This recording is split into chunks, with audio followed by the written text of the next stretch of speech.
Radio. Rahim here with Amir Tyson. Well, now you're one of my colleagues, I suppose. Yeah, I'm doing my thing. You know, one of the things I said around the fight, and there was so much controversy and so much conversation, everybody had an opinion, that what could not be overlooked was how important it was that an icon like Mike Tyson have his son on the broadcast team. People are talking about what the benefits were, whether it was good for boxing or not. It was good for the Tyson family. I thought about you and it was a great day. And how it must have been so special to be able to call a fight that your father's in. Obviously, it was insane. In his prime, you weren't able to even be ringside and understand the sport and be a part of the broadcast.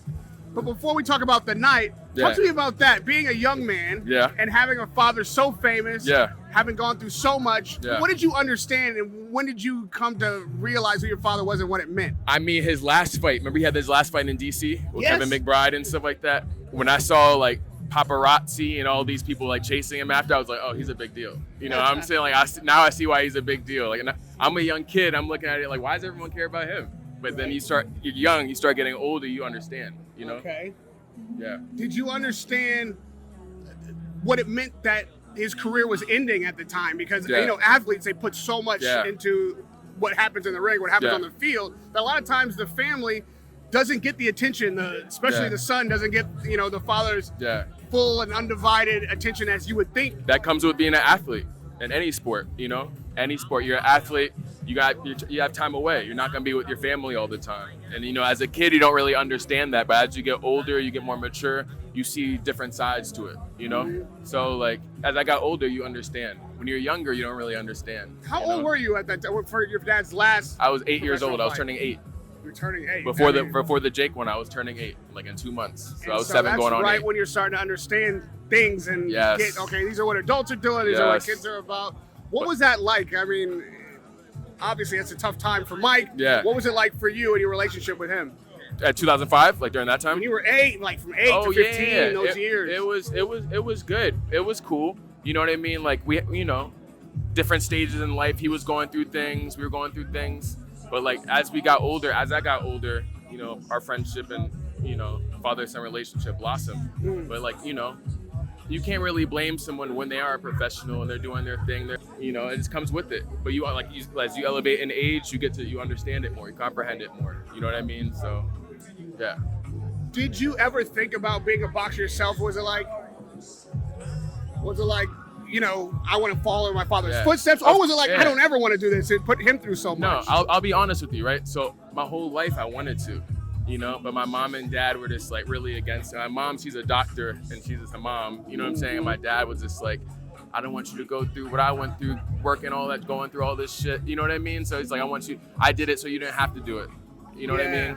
But at the same time, I've been around it my whole life. I've been watching tape since I was like 2 years old with Pop sitting right next to him, different fighters like Duran, Leonard, old Ernie Shavers. Like I've been watching that since I was a kid. So like their videos are like embedded in my head. You know what I mean? I didn't even think about how many other fighters you probably just met randomly. Did anybody else make an impression on you as a young man? Lennox is a cool dude, bro. Really? Lennox is the coolest dude ever, bro. Every time he sees me, he's always nice. He's chill, respectful. You know, he's a good guy. What did you learn coming up in the boxing family of royalty that you maybe think, unless you had that experience, you wouldn't have known? In what way? Like, what did it teach you being around fighters like that, warriors? Oh, it just gives you a different mindset, because at a young age, when you're just starting, you're just developing, you get all that insight, warrior spirit, everything from different fighters, not just my dad, because I wasn't just around him. I was around Zab Judah, just that whole soldier, like warrior energy. I've been around that since I was a kid. So this is like, it's a love of my, I love boxing. Boxing is my favorite sport by far. I love being around it, love being at events, commentating, reporting it, be doing it with you right here, you know what I'm saying? So I'm having a blast. Now your mom being a doctor and not wanting you to fight. Your dad telling you all the pitfalls of fighting and not wanting you to have to go through what he went through. Even when it came to Roy Jones, that comeback, were you nervous? Were you like, why are we doing this? The 2021? Yeah. That was cool. Like, that was an exhibition and stuff. So I knew it was going to be like, they were going to do their thing, but they weren't going to go all out on that. And you knew that ahead of time? I didn't, but like when I saw it unfold, I could tell everyone was holding back their, you know, because Roy is not like a natural heavyweight. So he was taking those rib punches. You saw he was acting out. I love Roy. That's no disrespect, but it's what happened. You know what I mean? He's rubbing his ribs. How did the feeling leading up to that fight, where you seem to be comfortable, how did that differ from leading up to the Jake Paul fight, where it appeared like some serious danger was heading his way? And not even just that. Initially, I was like one of the people like, oh, yo, like, it's just Jake Paul. He doesn't fight actual boxers, but age, reflexes, like, father time is real. And that let the world know. That fight let the world know that still people are like, oh, he's going to beat him up. That let me know, his son, everyone. Father time is just father time. 58 is 58, you know?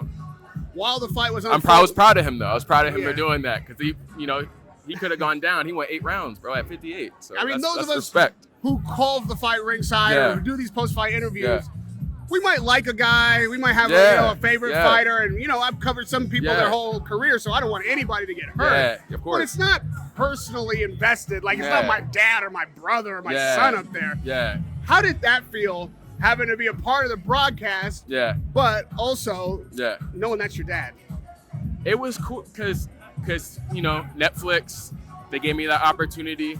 I was still trying to be 100% professional, try to keep it all business, but obviously, like, your dad's fighting that night, you're amped too. You know what I mean? Because it's like your family. If your family's in there, you're working it, you're still gonna be amped too. You can't be biased, but it's only natural that you're gonna be biased when he's fighting a little bit. Was there a point when you wanted to climb in the ring and be like, man? Nah, they're grown men. They can handle their business. I was just cheering from the side. If he heard anything, hopefully it resonated. But they're in their own zone. You know what I mean? So there's always talk of what's next. Yeah. We saw Evander Holyfield call your dad out. They need to relax, dude. They just need to stop. All this after 40, unless you're like better BF, you should just call it a day. It's boxing's for like teenage 20s and 30s. You know what I mean? After that, it's just downhill. Now, would you say the same thing to your dad if he came to you and said, like, Amir, one more. We got to get it in one more time. I would say the same thing I'm telling you. I'm just like, you proved to the world. Some people are on that bogus, oh, it's rigged. We know it wasn't rigged. He just got tired. Jake would move out the way, and then it would look like he pulled his punch back, but he just, like, Jake's moving. It's not like a pass. He's moving. Right. But, like, when someone doesn't want to accept that someone lost, or they invested them in their mind, like, oh, they're going to win. When it doesn't go their way, of course they're going to pull that. And that's what they're putting on the internet when it's just like his gas tank after the third round was a shot. That's all it was, and he just kept on staying throughout. He did his best. No holding back, no rigs. He did his best, He could at his age. Based on his response to Holyfield, it seemed like he's of the same mind that you are. Yeah. He's like, all right, that's enough, I'm done. Yeah. Do you trust it? Is that how you feel about it? I think he's done. You think he's done? I think my stepmom, she's saying he's done. And they're on the team, you know what I'm saying? So unless she's down with it, he's not fighting. You know what I'm saying? That's good. That's a good woman there. That's husband-wife stuff. You know That's right. Husband-wife stuff. Now, you mentioned Better BF, and again, I got to respect you as a colleague, so I got to put your analysis hat on. What did you think about the first fight? Who did you have winning? Better BF or Bivol? Yep. It was a close fight, bro. And no one was like the first 6 rounds, Bivol was like using his boxing skills, but like Better BF, he kept it going. You know what I mean? So like, I just can't wait for the rematch. It could have gone either way, but I think I had Better BF a little bit more. Really? Yeah. We're not going to have to wait long for the rematch. It's already slated for February 22nd. Yeah. How do you have that fight? I don't know, man. I just hope it doesn't go to the judges' scorecard, so there's no excuses from either side. We can just get a definitive winner. You know what I mean? Now, if you're seeing a knockout. Yeah. I mean, it's better BF. But Bivol, he's so skilled. Like, he'll just outbox you. You know what I mean? He'll just outbox you. So if it goes, in my opinion, if it's a knockout, it's always Better BF. But if it's like outbox and goes to the judges' scorecard, like, someone that's a boxer, he might outbox you. You know what I'm saying? So like, you would lean towards him. But it's gonna be a good fight. Top 5 pound for pound fighters. It's gonna be good. I can't wait. We're going to have to wait a little longer for that fight than we will for the rematch that's right on the horizon, just a few miles away, really. Wait. I'll be there at the fight. I'm gonna be there in Saudi. Are you? Yeah. All right, well, I'll see you in a couple of weeks. For sure. First of all, do you think that fight ends in a knockout? I love Tyson Fury, bro. He's named after my namesake, you know what I mean? But it's like, Usyk's just different, bro. He's different, man. He'll go cruiserweight. He'll go to heavyweight. He just different type of animal, bro. He beat Joshua twice. He'll beat Daniel again. I think he's gonna beat Tyson. And then if he beats Tyson this time, he's by far the best heavyweight in the post-Klitschko era.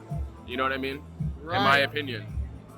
That's you think he beats him by more of a margin or even gets a knockout this time?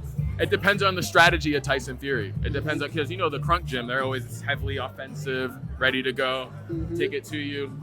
Tyson was kind of goofing off a bit, but that's just part of his personality. Yeah, bro, like it just like the whole event, everything, like I can't wait. I'm always gonna root for Tyson, but like I'm a realist too. You saw how the 9th round went. Yeah, yeah, that's right. Now listen, you got a name now, and there's Misfits Boxing out there. There's probably opportunities just having the last name Tyson where people are like, I'm broadcasting, but I'm down to do it too. Are you? Anyone, I'm down to do it. Is this the first your mom's gonna hear of it? I don't care. I'm a grown man. I'm gonna do what I want. She's gonna have her say, but I'm gonna do it if I want to. If anyone's up for it, 200 to 220. I'm 230. But I could probably the lowest I'll go is like 200. I could do cruiserweight or heavyweight. Is that right? Okay, now. I mean, if someone challenged me, I'm with it. Let's go. You got anybody in mind? Yeah, I have a couple. Come on. I'd want to beat up KSI. Really? Yeah, because he's not that good. He's just awkward.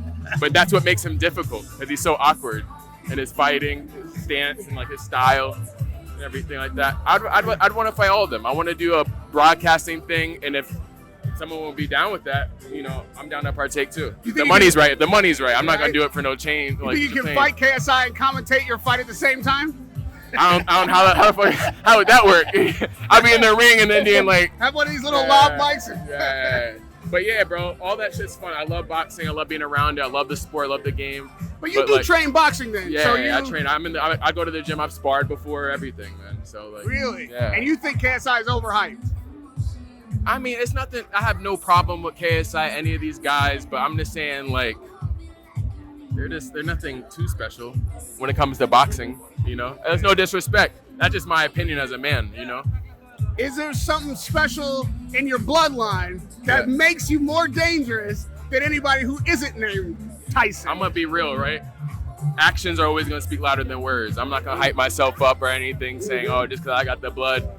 It's all about actions. Your mouth can say anything. If you don't back it up, you're a clown.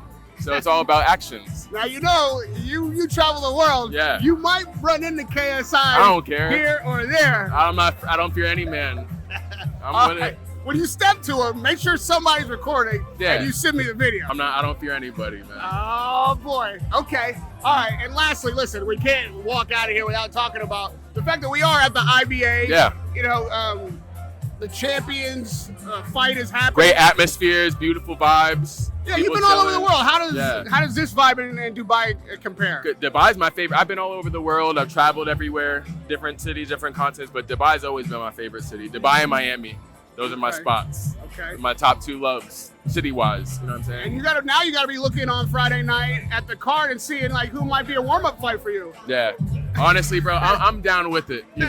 My dad's a tight. He's gonna be like, no, don't do it. But like, if someone challenges me, if someone were to do that, I'm with it. Is there anybody on the card that you particularly want to see? I mean, there's some decent names out here. There's, there's some names I haven't heard. But I'm always down when I come to boxing events. I just want to partake and just see the fighter and see what they could do. Yeah, there's Ryan before I judge them and stuff. Yeah, okay. So after the fight, we'll see. Yeah. Who you think was interview me again? I'll give you my opinion and shit. Yeah. Are you just coming to spectate? Or are you on the broadcast? I don't know what I'm doing. I think I might do both, a little bit of both, but I find out tomorrow. I'm not really sure. I'm just going with the flow. I'm your new promoter. Now that I'm going with the flow, bro. That you're calling out KSI, that you know what I mean? That you got this. Only if they want to do it, I put it out there. It's my job. Now I got to make them want to do it. So what we're gonna do is after the main event, we're gonna climb in the ring, right? Yeah. Yeah. You're wild. We're gonna you're get wild. right in space and get wild with it. Yeah, crazy. I don't know. We'll see. We'll see the vibes. We'll see how it is. Well, your vibes are always good, man. My Welcome guy. to the game. Yes, sir. We're looking forward to a Friday night. Yeah. The IBA Championships night right here in Dubai. Fantastic. Yeah. And we'll see you after the fight and hear your analysis then. My guy. My man, Radio Rahim with Amir Tyson.